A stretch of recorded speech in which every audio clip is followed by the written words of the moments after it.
Hi friends, welcome to Saran Mega's Kitchen. வீடியோக்குள்ள போறதுக்கு முன்னாடி Saran Mega's சேனலை சப்ஸ்கிரைப் பண்ணாதவங்க சப்ஸ்கிரைப் பண்ணிக்கோங்க.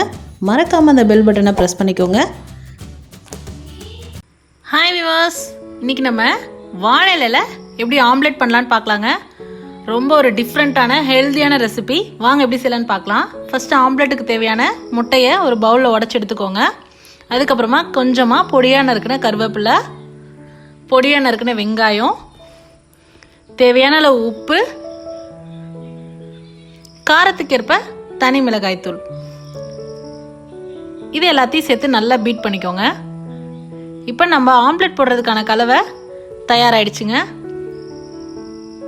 அடுத்தது அந்த ஆம்லெட் வேக வைக்கிறதுக்கான வாழை இலை எப்படி ரெடி பண்ணலான்னு பார்க்கலாம் வாங்க. உங்களுக்கு எவ்வளோ சைஸ் வேணுமோ அந்த சைஸ் அளவுக்கு வாழை இலை எடுத்துக்கோங்க.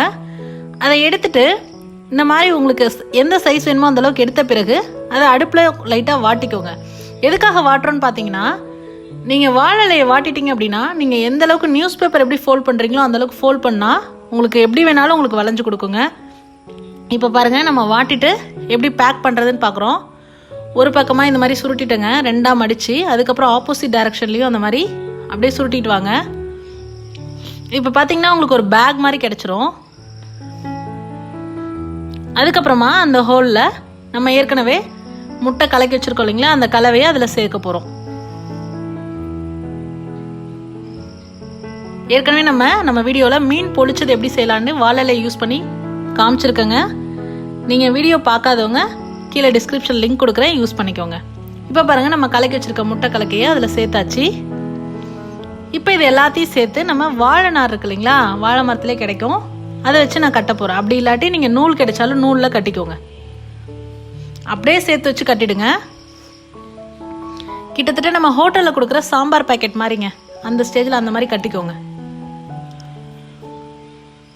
நல்லா டைட்டாக கட்டிக்கோங்க.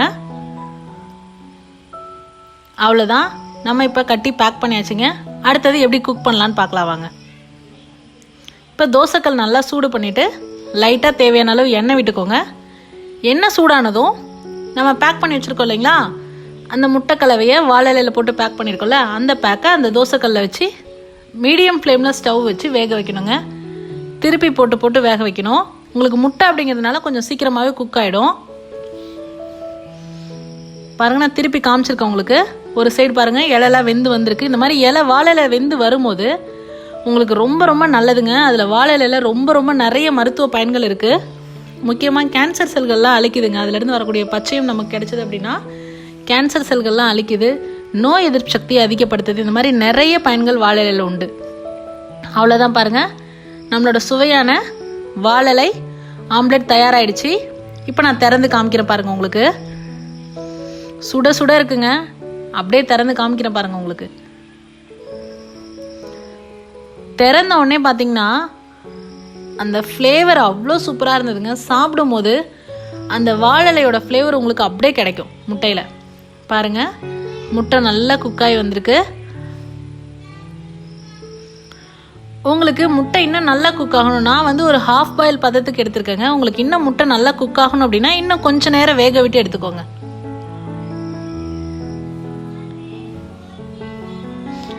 இப்போ மேலே தேவையான அளவு மிளகுத்தூள் தூவிக்கோங்க. தூவிட்டு பரிமாறினீங்க அப்படின்னா சுவையான வாழை இலை ஆம்லெட் தயாராகிடுச்சுங்க.